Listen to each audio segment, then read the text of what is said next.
Asher, ano ang gagawin ng Senado sa mga contractor na hindi dumating sa pagdinig?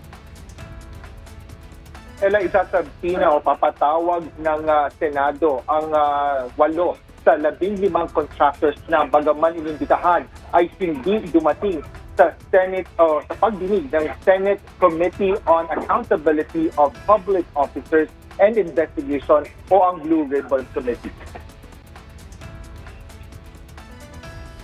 Enough is enough. Ito ang binigyan diin ni Senate Deputy Majority Leader Rodante Marcoleta sa pagbubukas ng Senate hearing kaugnay ng mga anomalya umano sa flood control project.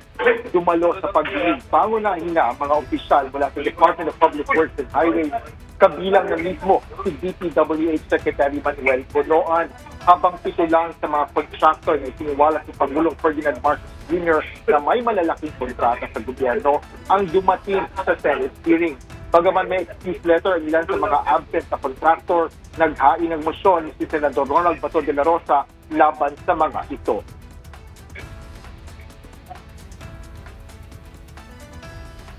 Mr. Chair, may I move for the issuance of subpoena to those absent invited resource persons, particularly yung mga contractors, Mr. Chair, to require them to be present in the next hearing.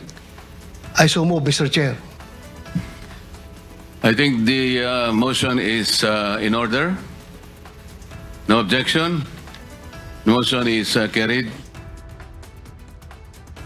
Kasunod dito, agad na isiniwalat ni Senador Marcoleta ang mga flood control project kung anong hindi nasusunod ang specifications o mga detalye ng proyekto. Kabilang dito ang isang bahagi ng ilog na ayon sa mambabatas ay mayroong komposisyon na 80% na lupa, 15% na semento at 5% na bakal. Nagreresultaan niya ito ng pera ang ganitong implementasyon ng proyekto. Aminado naman ni Secretary Bonoan na hindi tatagal ang infrastrukturang ito at isa itong failure of structure. Sa pagpapatuloy ng pagdinig ng Senate Blue Ribbon Committee ay nagbigay din ng pahayag ang ilan pa sa mga senador kaugnay ng kanilang pagkadismaya sa mga anomalya umano sa flood control project. Yan ang latest dito sa Senado. Balik sa iyo, Ella. Asher, yung mga hindi nakadalo noon, mga contractors dito sa pagdinig, nagbigay ba sila ng dahilan kung bakit hindi sila nakarating? Yes, Ella, may ilan na nagbigay ng mga excuse letter nga dito sa Senado Secretariat at dito sa Senate Blue Ribbon Committee. At ang ilan sa kanila ay may sinasabing meron silang mga personal na dahilan, meron silang mga prior engagement kaya hindi sila makapunta dito sa Senate hearing. Bagaman may iba dito sa mga nagpunta o mga dumalo na mga contractors ay hindi owners, ngunit mayroon silang mga representative. Meron silang mga representanteng pinadala para nga dumalo dito sa pagdinig. Ella.